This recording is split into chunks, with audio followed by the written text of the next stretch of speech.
Hello student, good morning to all of you. आज जो है बेटा आपका 9th क्लास में स्वागत है। तो सबसे पहले जो है मैं आपको बताऊंगी, इससे पहले की वीडियो में आपको जो है मैंने रसखान द्वारा रचित सवैया, जो कि रसखान जी ने श्री कृष्ण जी के बारे में, उनके बाल लीला के बारे में, या जो है जहाँ पर श्री कृष्ण जी रहते थे उस भूमि, उस पेड़ के नीचे पहाड़ जो उन्हें उंगली पर उठाया था, यानी कि पूरी संपूर्ण ब्रजभूमि को जो है रसखान जी निहारना चाहते हैं, तो उसके बारे में वर्णन किया है। तो जो है आप सभी बच्चे जो हैं अपनी क्षितिज भाग 1 लेसन जो कि काव्य खंड में है आपका 3, सभी बच्चे निकालेंगे बुक, और उसका जो है मैंने आपको कल दोपहर कंप्लीट करा दिए थे। आज जो है मैंने नेक्स्ट यानी कि 3rd 4th पैरा आपको कराऊंगी, उसका विशेष, उसमें से आप किस तरीके से क्वेश्चन आंसर जो है फाइंड कर सकते हैं। तो आप जो है मुख्य पैरे को यानी कि मुख्य पद्यांश को जो है अच्छी तरह रीडिंग करेंगे, मैं आपको पढ़ाऊंगी। तो सभी बच्चे जो हैं अपने बुक से तेज भाग 1 निकालेगा। आपको मैं टाइम देती हूँ 1 सेकंड मिनट का, तो सभी बच्चे जो है अपने बुक निकालेंगे।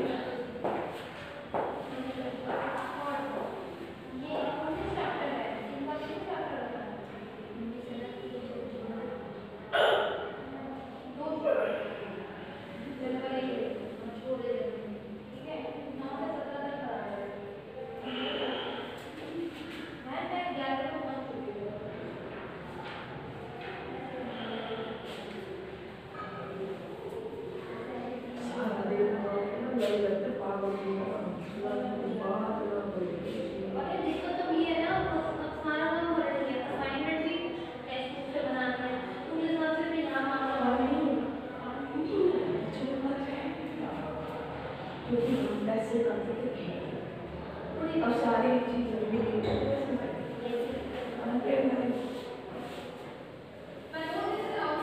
मैथ्स के सॉल्यूशन नहीं निकल सकते यार, सोचने वाली बात है। मैथ्स के सॉल्यूशन में कैसे बताऊंगी कि मल्टीप्लाई किया तो क्या आया, ऐसा नहीं दिखता। साइन सारे दिखने में हर चीज हाँ चलो इंग्लिश में मैं अगर टाइप तुमने कहा कर दिया वो तो हो जाएगी। असाइनमेंट के साथ क्वेश्चन नहीं करो, क्वेश्चन हाँ जब ऐसे नहीं करती पानी से बनती हूँ, अगर मुझे खाना चेक कर लेता है हाँ मुझे आसान है तो ये सोचेगा जा होता ही नहीं। कल मैंने 6 का निकाला ना, और जैसे 6 का आंसर आ गया तुम्हारा, ठीक है, उसकी जो ऐप खुली है उसमें सारे सॉल्यूशन कहाँ गए हैं, फिर ये चिल्लाएगा कि ऐसे सॉल्यूशन कैसे करेंगे। सेकंड में फिर तो मुझे हाँ हैंड रिटन नहीं करना है, उसकी फोटो भी करके भेज सकते हो, कर लेते जिसे करना। सही बात है, ऐसा नहीं होगा मेरे वाला कहते छोड़ दे तो कल को चिल्लाएगा, तेरे को कभी कहने का कोई हाल ही नहीं है। कभी कहता है खुद से बोल रहे करके दिखाया, खुद करके दिखाया सारा काम, 7 लेक्चर में खुद करके दिखाया सारे टाइम पर हाँ करके दिखाओ ये बोलिए हाँ घर का भी करो ना, तो घर का एक्टिविटी ये करके दिखा नहीं करता सॉल्यूशन। हमेशा से भी पूछ लिया वो तो कंप्यूटर में दे दिया हमारा लड़का, और चाची हो ही नहीं सकता सॉल्यूशन कैसे निकालना है।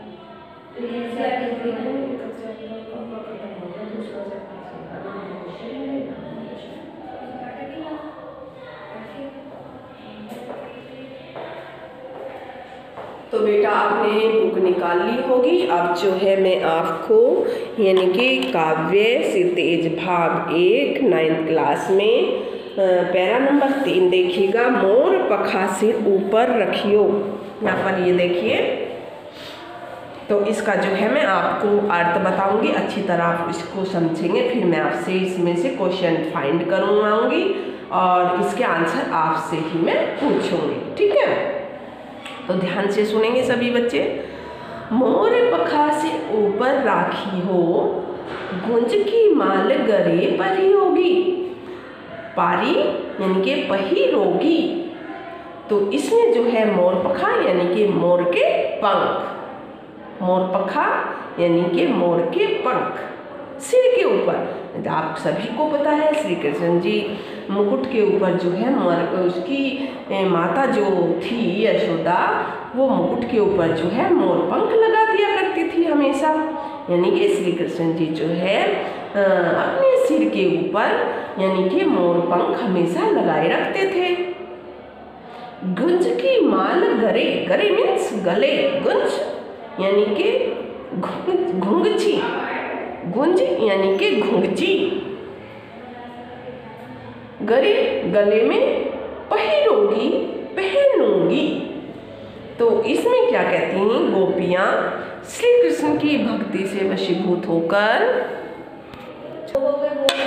तो इसमें जो है बेटा इसमें कहा गया है, क्या कहा गया है कि मोर पखा, क्या कहा गया है, मोर पखा सिर ऊपर रखियो, गुंज की माल गरे पहिरोगी। यानी कि जब श्री कृष्ण जी जो है गोपियाँ श्री कृष्ण की भक्ति से वशीभूत होकर यानी कि श्री कृष्ण जी का जो है स्वांग भरने के लिए उनको जो है तैयार हो जाती है, तो रसखान जो है उसका वर्णन करते हुए कहते हैं। इसका वर्णन यानी कि एक गोपियाँ जो है वे दूसरी गोपियों से कहती हैं, क्या कहती हैं, एक गोपियाँ दूसरी गोपियों से कहते हैं कि हम जो है श्री कृष्ण जी का जो है रूप धारण करेंगे। और किस तरीके से करेंगे, तो हम जो है सिर पर मुकुट पहनेंगे, सिर पर मुकुट पहनेंगे, उसके ऊपर जो है एक यानी कि हम मोर के पंख उस पर धारण करेंगे। क्या करेंगे, यानी कि मुकुट के ऊपर जो है हम मोर के पंख धारण करेंगे। तो इसमें जो है बेटा मैंने बताया भी आपको कि गोपियाँ श्री कृष्ण की भक्ति में से जो है वशीभूत होकर श्री कृष्ण जी का है हर तरीके से सांग करने के लिए, भरने के लिए तैयार हो जाती है। जैसे मोर पखा सिर ऊपर रखियो, कि मैं जो हूँ श्री कृष्ण के प्रति गोपियों का जो है निश्चल और जो है निस्वार्थ प्रेम जो है इसमें चित्रण किया गया है। और गोपियाँ श्री कृष्ण की भक्ति से वशीभूत होकर श्री कृष्ण का हर तरीके से यानी कि उसका स्वांग भरकर गोपियाँ क्या कहती है कि मैं श्री कृष्ण के सिर पर रखा हुआ पंख जो है मोर पंख अपने सिर पर धारण कर लूँगी, यानी कि उसका स्वांग भरना चाहती है गोपियाँ। गुंज की माल गले पहनूंगी, और जो है क्या कहती है बाद में कि मैं गुंज की जो माला है सिर पर क्या कर लेगी, यानी कि मोर पंख को धारण कर लेगी, और श्री कृष्ण के गले में शोभा पाने वाली गुंजों की माला को जो है मैं अपने गले में पहन लूँगी। गुंज की माला गले यानी कि गले में पहिरोगी, यानी कि पहन लूँगी, गले में पहन लूँगी। नेक्स्ट लाइन, ओढ़ी पीताम्बर ले लकुटी बन गोधन ग्वारिन संग फिरोंगी, और जो है मैं पहन लूँगी और पीत वस्त्र यानी कि पीले वस्त्र ओढ़कर तथा श्री कृष्ण जी की तरह लाठी हाथ में लेकर और जो है गमुओं के पीछे यानी कि ग्वालों के साथ साथ घूमा करूँगी। पीले वस्त्र धारण करके और हाथ में जो है श्री कृष्ण जी की तरह लाठी लेकर यानी कि गौओं के पीछे उनको चराने के लिए ग्वालों के साथ साथ जो है मैं घुमा करूँगी। गोधन ग्वारिनी संग फिरूंगी, यानी कि रसखान जी क्या कहते हैं कि गोपिका अपनी सखी से कहती है, क्या कहती है कि श्री कृष्ण के मेरे मन को जो है प्रिय है और तुम्हारी कसम भाव तो वो ही मेरो रसखाना सो तेरे कहीं सब स्वांग करूंगी। कि रसखान जी जो है बेटा इसमें क्या कहना चाहते हैं कि गोपिका अपनी सखी से कहती है कि वे श्री कृष्ण जी जो हैं मेरे मन को प्रिय हैं और तुम्हारी कसम मैं उनके लिए सब प्रकार के रूप धर लूँगी, सब स्वांग करूँगी, यानी कि उनके लिए मैं सब रूप धर लूँगी। एक तरीके से सभी स्वांग यानी कि रूप धरना, नकल करना। या मुरली मुरलीधर की अधरान धरी अधराने धरूंगी, इसमें जो है कौन सा अलंकार है, अधरान धरी अधरान धरोगी, इसमें जो है अनुप्रास अलंकार का जो है इसमें प्रयोग किया गया है। परंतु श्री कृष्ण जी के होठों पर जो है लगी रहने वाली इस मुरली को मैं अपने होठों पर कभी भी नहीं रखूंगी। क्यों नहीं रखूंगी? यह गोपी की जो है सोतिया ढा चित्रित हुई है कि जो मुरली है उसको बेटा सोतन का रूप कहा है, क्योंकि श्री कृष्ण जी जो है मुरली को हमेशा अपने पास रखते हैं और उसको जो है अपने होठों से लगाए रखते हैं। तो गोपियों ने जो है मुरली को यहाँ सोतन का रूप जो है प्रकट किया है, सोतन का रूप कहा है कि मैं जो है सारे स्वांग करने को तैयार हूँ श्री कृष्ण जी के, यानी कि सिर पे मैं मोर चंदा भी लगाने को तैयार हूँ, पीत वस्त्र यानी कि पीले वस्त्र पहनकर मैं गौओं को चराने के लिए भी ग्वालों के पीछे पीछे घूमूंगी, और गले में जो है मैं गुंज की माला जिससे श्री कृष्ण जी की गले की शोभा बनती है वो भी जो है मैं धारण करने के लिए तैयार हूँ। लेकिन एक जो है मैं स्वांग नहीं करूँगी, वह कौन सा स्वांग है कि जो है मैं श्री कृष्ण जी का मुरली को कभी भी धारण नहीं करूँगी, वो जो है हमारी सोतन है, उसको सोतन का रूप कहा है। मुरली को होठों पर जो है कभी भी नहीं रखूँगी, यानी कि सोतिया ढा का चित्रण इसमें किया गया है। और जो है श्री कृष्ण के लिए सब कुछ कर सकती हैं गोपियाँ, पर मुरली को अपना दुश्मन मानते हुए उन्हें अपने होठों तक भी नहीं लगा सकने की बात उन्होंने कही है कि मैं जो है मुरली को कभी भी अपने होठों पर नहीं लगाऊंगी। उसको सोतन का एक रूप दे दिया है गोपियों ने गुस्से में आकर। तो ये आपको मैंने बताया, इस पहले के 4 लाइनों का जो है आज से मैंने आपको समझा दिया है। और अब मैं आपसे क्वेश्चन पूछूंगी, आप जो है इसका आंसर स्वयं करेंगे। गोपी कैसे श्रृंगार करना चाहती है? क्या उत्तर दोगे आप? गोपी जो है श्री कृष्ण के प्रत्येक वस्तु के से जो है श्रृंगार करना चाहती है। वह अपने सिर पर मोरपखा मुकुट धारण करना चाहती है तथा गले में गुंजों की माला पहनना चाहती है। वह पीले वस्त्र पहनना चाहती है और हाथों में जो है लाठी लेकर ग्वालों के साथ गौओं को जो है चराने यानी कि वन वन भी फिरने के लिए तैयार है। तो इसका इतना विस्तार से आप देख सकते हैं। गोपी कैसा स्वांग धारण करना चाहती है? श्री कृष्ण जी के होठों से श्री कृष्ण जी की जो श्री कृष्ण प्रसन्न करने के लिए अर्थात श्री कृष्ण जी को जो है प्रसन्न करने के लिए उनके कहे अनुसार सब कुछ स्वांग करने के लिए गोपियां तत्पर है, तैयार हैं। थर्ड क्वेश्चन क्या करेंगे आप? इस पद का भाव और काव्य सौंदर्य स्पष्ट कीजिए। सबसे पहले हम इसका भाव यानी कि अर्थ लिखेंगे शॉर्ट नोटिस में, और फिर जो है इसका काव्य सौंदर्य कौन सी भाषा का इसमें प्रयोग किया गया है। तो इस तरीके से श्री कृष्ण जी के होठों से लगे रहने वाली मुरली को गोपियों ने अपने होठों से इसलिए नहीं लगाना चाहती है क्योंकि वे मुरली को अपनी सोत मानती हैं जो सदा श्री कृष्ण जी के होठों से लगी रहती है। इसी सोतिया ढा के कारण जो है वह मुरली को अपनी शत्रु मानती है और इसे जो है होठों से नहीं लगाना चाहती है। मुरली यानी कि गोपी को जो है अपने होठों पर क्यों नहीं रखना चाहती, यानी कि मुरली को जो है अपने होठों से क्यों नहीं, ये क्वेश्चन है आपका, मुरली को अपने होठों से क्यों नहीं रखना चाहती है, क्यों नहीं लगाना चाहती है। तो इसका ये आंसर आप दे सकते हैं। फोर्थ क्वेश्चन, इस पद का भाव और काव्य सौंदर्य स्पष्ट कीजिएगा। गोपियों ने जो है श्री कृष्ण के प्रति निश्चल प्रेम और अभिव्यक्ति हुई है। गोपियों का जो है बेटा श्री कृष्ण जी का स्वांग भरने के लिए और जो है होठे से ने मुरली को जो है होठों से ने लगाना उनकी सोतिया ढा का जो है इसमें चित्रण किया गया है। इसमें अनुप्रास यमक अलंकार की छटा को जो है दर्शाया गया है और भाषा कौन सी है, ब्रज भाषा है, सवैया छंद है और माधुर्य गुण है और संगीतात्मकता इसमें विद्यमान है। तो श्रृंगार रस है इसमें, भक्ति रस का जो है सुंदर परिपाक है, भाषा जो है सरस तथा प्रवाहमयी है।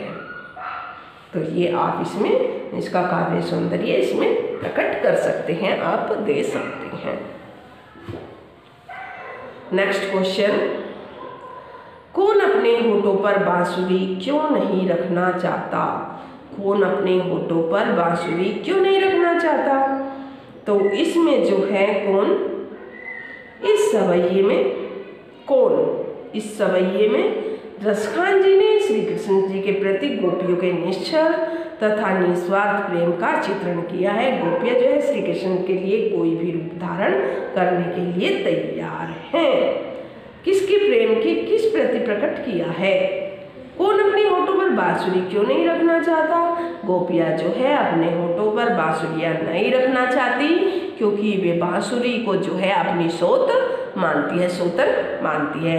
उन्हें लगता है कि श्री कृष्ण जी जो है बांसुरी को अत्यधिक प्रेम करते हैं और गोपी के प्रति उनके हृदय में प्रेम का भाव नहीं है, तो गोपी उन्हें जो है बांसुरी के कारण भुलासा दिया है। अब नेक्स्ट क्वेश्चन बन सकता है, मुरलीधर कौन है? मुरलीधर यहाँ पर कौन है? मुरलीधर किसको कहा जाता है? श्री कृष्ण जी को, जो यमुना के किनारे कदम की छाया में जो है मग्न होकर मुरली बजाते हैं, उन्हें मुरलीधर कहा गया है। मोर पंखा से क्या तात्पर्य है? मोर का पंख मोर के पंखों से बना हुआ है जिसे श्री कृष्ण जी अपने सिर पर जो है धारण करते हैं। उनकी माता यशोदा जो हैं उनको नजर न लगने के कारण जो है सिर पर धारण करती है। मोर पंखा इसलिए यशोदा उनके मुकुट के ऊपर लगा दिया करती थी कि जिससे बच्चे को कोई नजर ना लगे। तो इसमें जो है ये इसका वर्णन किया गया है।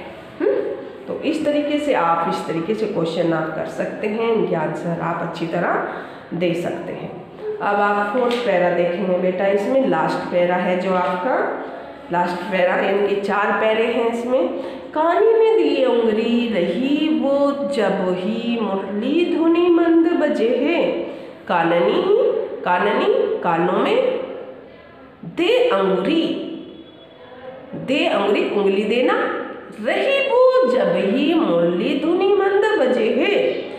तो इसमें क्या कहना चाहती हैं रसखान जी? क्या कहते हैं कि गोपी जो हैं जब श्री कृष्ण जी बांसुरी की मोहक तान से जादुई प्रभाव प्रकट करते हुए यानी कि उससे बचने के लिए कहती हैं। जब श्री कृष्ण जी बांसुरी बजाते हैं तो जब बांसुरी से तो उनको चिढ़ थी पहले ही कि बांसुरी को जो है अत्यधिक प्रेम करते हैं, हमारे से प्रेम नहीं करते हैं। तो बांसुरी को जो है पिछले पद में गोपियों ने अपनी सोतन भी कहा है। तो उनके जो बजाती हैं तो एक सखी दूसरी से सखी से कहती है, क्या कहती है? काननी दे उंगली रही वो अभी मुरली धुनी मंद बजी है। मोहिनी तानन सोरस खानी अटा चढ़ी गोधन गहे तो गहे। तो इसमें एक सखी दूसरी सखी से कहती है, हे सखी, जब श्री कृष्ण बांसुरी की मधुर धुन को धीमे धीमे स्वर में बजाएंगे तब मैं अपने कानों में उंगली से अपने कानों को जो है उंगली से बंद कर लूँगी, जिससे बांसुरी की जो है मधुर तान मुझ पर अपना जादुई प्रभाव न डाल सके। मोन ही तानन सोरस खानी अटा चढ़ी गोधन गहे तो गहे। अटा अटारी पे, अट्टालिका पे, कोठे पे ऊपर। तो इस तरीके से जो है मैं उसकी धीमे धीमे स्वर से जो है जब सुनाई देंगे मेरे को तो मैं अपने कानों में उंगली डाल लूँगी जिससे मुझे वे धीमे धीमे स्वर से बजाएगी। जब मैं अपने जो है कानों में उंगली से बंद कर लूँगी तो जिससे बांसुरी की मधुर तान मुझसे अपना जादुई यानी कि प्रभाव नहीं दिखा सकेगी। फिर चाहे वह रस की खान रूपी श्री कृष्ण जी अट्टालिका पे ऊपर चढ़कर मोहिनी तान बजाते रहें तो भी कोई बात नहीं है। यानी कि चाहे श्री कृष्ण जी फिर अटा पर यानी कि छत पर चढ़कर यानी कि श्री कृष्ण जी मोहिनी तान, मुरली की मोहिनी तान बजाते रहे तो फिर भी कोई बात नहीं है। वह चाहे गोधन नामक लोकगीत भी गाते रहे पर मुझ पर उसका कोई प्रभाव नहीं पड़ेगा। जब श्री कृष्ण जी चाहे गोधन के गीत गाते रहें, अटा पे चढ़ जाएं, मुरली की मधुर तान बजाए तो उससे जो है मुझे कोई भी फर्क, गोधन गहे तो गहे यानी कि कुछ गोधन के गीत गाए, कुछ भी करे, लेकिन मुझे जो है उससे कोई फर्क नहीं पड़ेगा। नेक्स्ट, तेरी कहाँ सिंगरे ब्रज लोगनी, कालही को कितनो समझे है। तो इसमें क्या कह रही है, मैं पुकार पुकार कर कह रही हूँ। टेरी मतलब आवाज लगाना, पुकारना, टेरी पुकारना, आवाज लगाना। सिंगरे यानी कि सारे, क्या कहते हैं गोपी, मैं पुकार पुकार कर कह रही हूँ कि तब कोई मुझे कितना भी समझाए पर मैं समझ नहीं पाऊंगी, मैं अपने आप को संभाल नहीं पाऊंगी। हेरी माँ उनसे मुख की मुस्कान मुझसे नहीं संभाली जाती। जहे न जहे यानी कि श्री कृष्ण जी की जो अपनी गोपियाँ जो है अपनी माँ से पुकार कर कहती है, हेरी माँ मारी वाह मुख की मुस्कान। किसकी? श्री कृष्ण जी के जो मुख की मुस्कान है संभाली न जेहे, यानी कि वो मेरे से बिल्कुल भी संभाली नहीं जाती।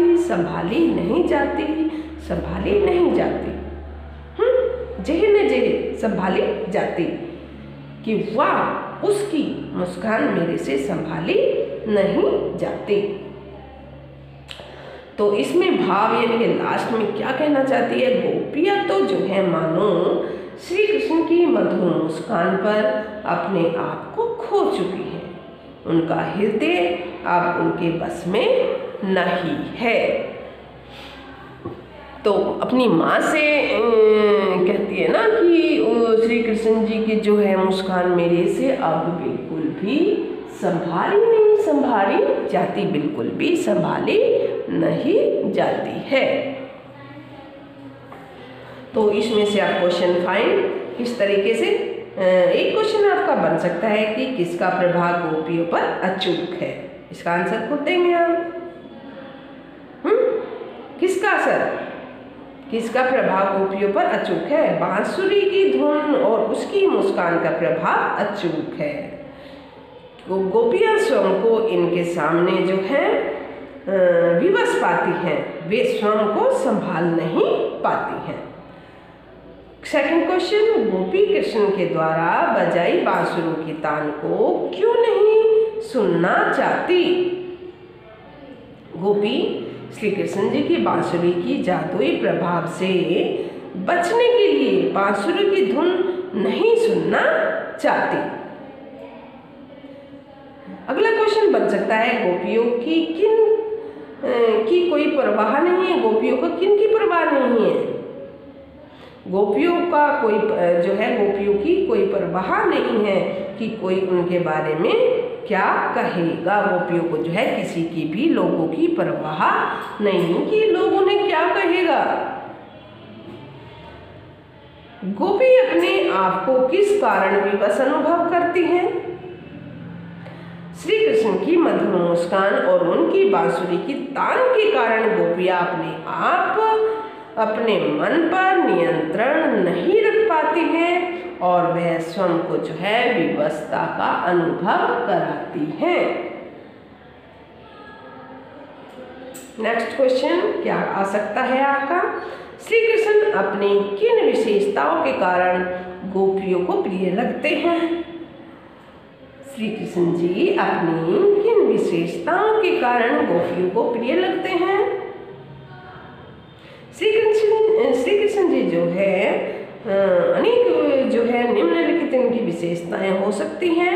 जिसके कारण गोपियों को प्रिय लगते हैं, जैसे मोहक रूप की छटा, बांसुरी वादन, लोक गीतों का जो है मधुर स्वर में गायन, मधुर मुस्कान। तो इस तरीके की उनकी जो है, इसके कारण गोपियाँ जो है बेबस हो जाती हैं और उनको जो है लोगों की परवाह नहीं रहती हैं और वो अपनी माँ से भी कह बैठती हैं कि हे माँ, हमसे जो है श्री कृष्ण जी की मुस्कान अब सहन नहीं होती है, हमारे बस की बात नहीं है, तो कह बैठती हैं।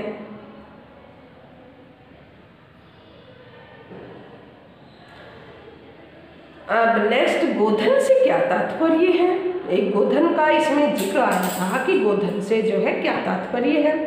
गोधन एक लोकगीत होता है जिसे ग्वाले अपनी गायों को चराते समय गाते हैं। गोधन के गीत जब गायों को चराने के लिए जाते हैं तो वे उस समय गोधन के गीत गाते हैं समय व्यतीत करने के लिए। नेक्स्ट क्वेश्चन, इसमें इतने क्वेश्चन बन सकते हैं। मायरी का प्रयोग क्यों किया गया है? मायरी का प्रयोग जो है सामान्य रूप से आश्चर्य, दुख, पीड़ा आदि भाव को जो है अभिव्यक्त करने के लिए गोपियों ने स्वाभाविक रूप से जो है इसमें हो जाता है। लड़कियां और औरतें जो है प्राय इस शब्द का प्रयोग करते हैं, मायरी।